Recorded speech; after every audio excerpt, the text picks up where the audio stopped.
فهذه التهديدات التي نحن على يقين تام أننا سنكسب رهانتها بفضل جهود كافة الوطنيين المخلصين، وكذا بفضل عراقة تجانس المجتمع الجزائري. فهذا التلاحم وهذا التجانس يمثلان دون شك جدار الصد المتين في مواجهة محاولة المساس بقدسية أرض الجزائر ووحدتها الشعبية والترابية ومصالحها الحيوية.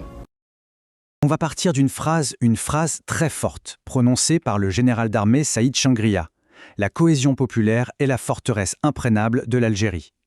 Alors ça sonne bien, mais ce n'est pas juste un slogan, c'est toute une vision stratégique. Aujourd'hui, on va décortiquer ensemble ce que cette idée de forteresse veut vraiment dire, pour la nation et pour son armée. Qu'est-ce qui se cache derrière cette métaphore si puissante? C'est ce qu'on va explorer. Voilà, c'est cette citation qui est au cœur de tout. Et ce qui frappe tout de suite, c'est ce mot « forteresse ». Ce n'est pas anodin. Ça ne parle pas juste d'unité ou d'harmonie, non. Ça parle de défense, de puissance.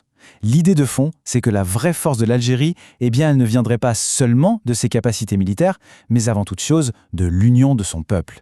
C'est ce concept-là qu'on va creuser. Bon, alors rentrons dans le vif du sujet. Ce message central, l'unité comme force. Qu'est-ce que ça veut dire concrètement dans ce discours? Et surtout, pourquoi est-ce que cette unité est présentée comme ça, comme la source ultime de la France du pays? Ici, on a le concept clé. En arabe, at-talahum ash-sha'bi. Et il faut bien comprendre que la traduction cohésion populaire ne rend pas toute la profondeur du terme. On parle vraiment d'autre chose, de quelque chose de plus fort, une sorte d'homogénéité profonde, une volonté collective qui ferait que le peuple entier agirait comme un seul homme. Ce n'est pas juste une question d'être solidaire, c'est l'idée d'une action, d'une direction commune et unifiée. Et c'est là que ça devient vraiment intéressant, parce que cette cohésion, dans cette vision, elle n'est pas passive. Ce n'est pas juste un sentiment, une ambiance, non. C'est décrit comme un véritable moteur, une force active. C'est l'énergie qui permettrait à la nation non seulement de résister aux crises, mais de les surmonter. En fait, c'est la source même de sa résilience. Ok, donc on a une forteresse. Mais une forteresse, par définition, ça se défend contre quelque chose. Alors contre quoi exactement? Et comment cette unité se transforme-t-elle concrètement en bouclier? Et la réponse est dans une autre image très forte, un mur de dissuasion solide. L'idée limpide, n'est-ce pas? Un peuple qui est soudé, qui fait bloc, ça envoie un message très clair vers l'extérieur. Le message, c'est « N'essayez même pas de nous déstabiliser, vous allez vous heurter à un mur ». Du coup, l'unité interne devient une véritable arme de dissuasion externe. Et ce fameux mur, il protège quoi au juste? Eh bien, 3 piliers, 3 choses fondamentales.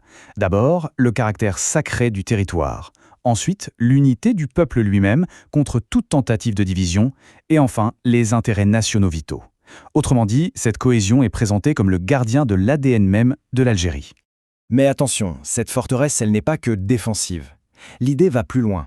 Elle est aussi la base, le socle sur lequel tout le reste se construit. Et ce reste, c'est rien de moins que la stabilité du pays et sa pleine souveraineté.